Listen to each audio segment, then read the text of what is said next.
Salut les gars, aujourd'hui un nouveau unboxing d'un véhicule d'un abonné, c'est Kevin qui nous a envoyé son FTX Carnage, parce qu'il a à peine roulé avec cet engin et il a eu certains problèmes, ces engins n'étant pas vraiment très solides, ce sont des engins pour débutants certes, c'est du 1 dixième, FTX C comme FS, MHD, LRP, enfin il y a plein d'autres marques qui distribuent ces engins. C'est toujours la même base, donc du Aptima par exemple 2.8, du petit maraudeur ici, et de certains autres engins qu'on a pu voir et déjà cités.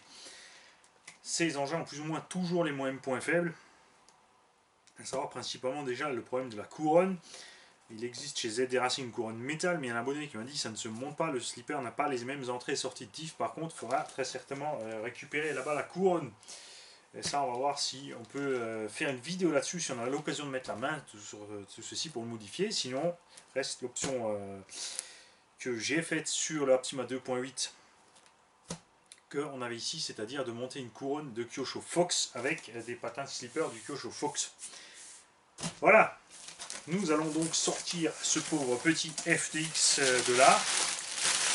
Alors, t'es boulanger, Kevin?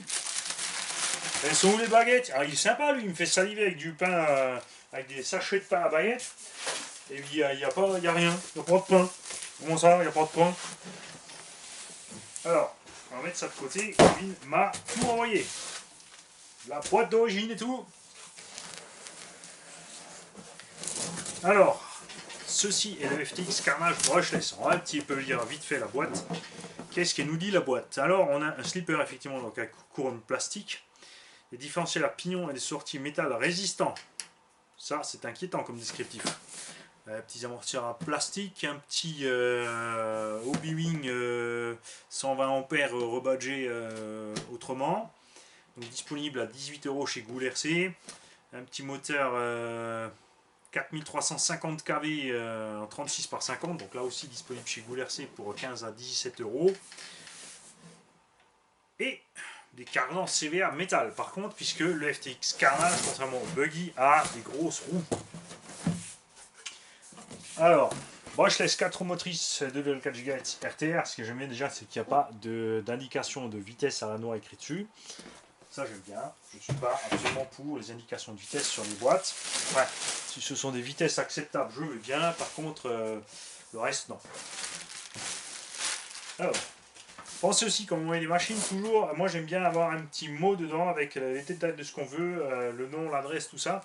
Comme ça, quand je range les boîtes sur l'étagère, je fixe le petit papier et je sais à qui et quelle machine et qui a quoi à faire. Puisque là, on n'en est plus à une par semaine, mais on en a une par jour.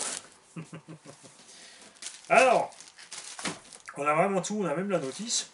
C'est assez sympa. Donc, existe toute évidence en plein de versions. Il y a une petite version rallye, une petite version buggy, une petite version truggy.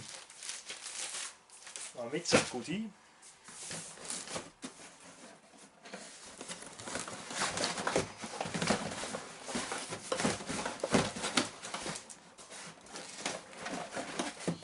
Voilà. Et là, on a forcément un radio, évidemment. On va voir si on a des petites pièces avec encore. Et je vous raconterai s'il faut modifier là-dessus, ce qui a cassé dans la prochaine vidéo, quand j'aurai relu mes mails, pour savoir ce qu'il faut faire à cette machine. On a une radio ancestrale qui pèse une blinde. Donc avec 8 piles dedans, qui sont d'ailleurs dedans. Voilà. Tout le monde a déjà vu ce type de radio.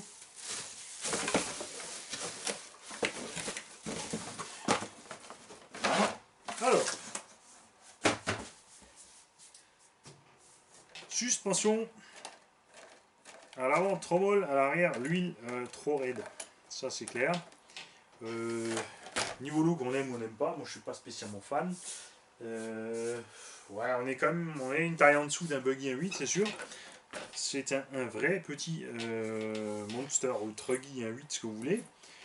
Les pneus par contre, ça va, c'est pas trop mal. On a pas mal de profils. Ce que j'aime bien, ce sont les petits crampons latéraux. Donc ces pneus vont déjà bien amortir ce qui se passe sur le terrain. Ça ne devrait pas être trop une patinette.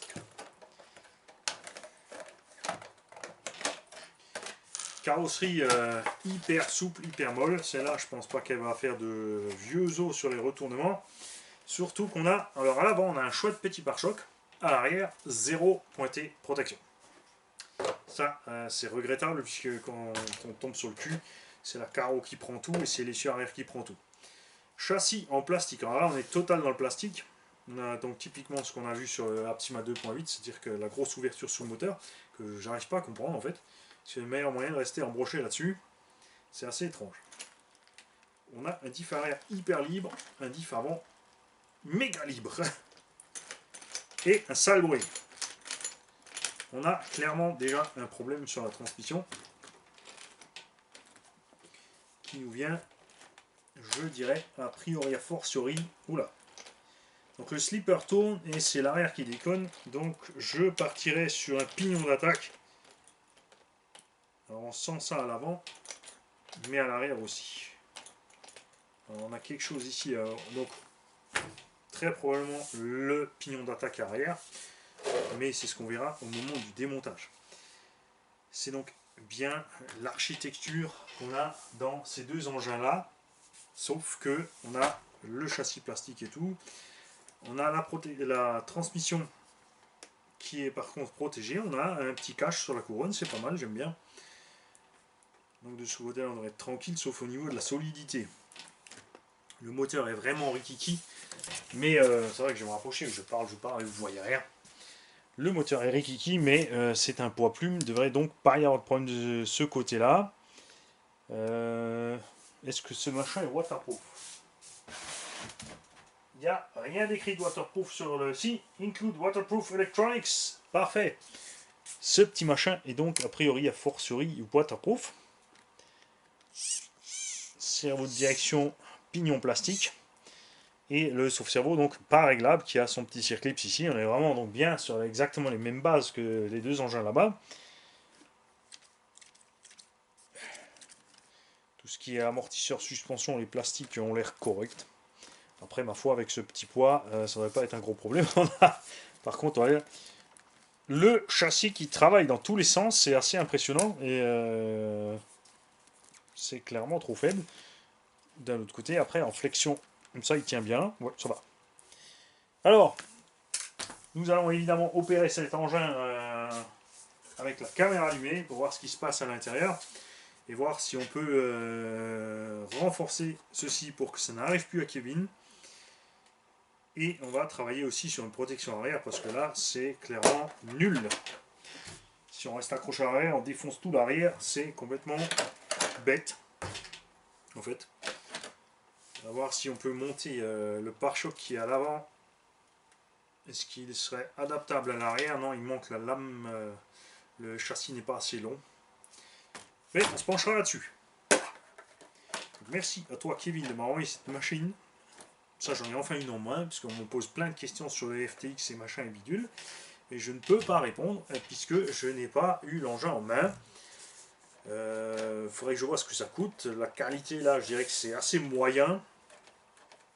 En brochette, c'est sûr que cet engin ne va pas souffrir de trop de problèmes. Là, c'est sûr qu'en brushless, les vitesses de rotation, là vous avez vu, ça posait rapidement un problème. L'engin n'est pas vraiment sale et utilisé, pourtant il est déjà déglingué. A bientôt Kevin, rassure-toi, on va s'occuper de ton petit engin.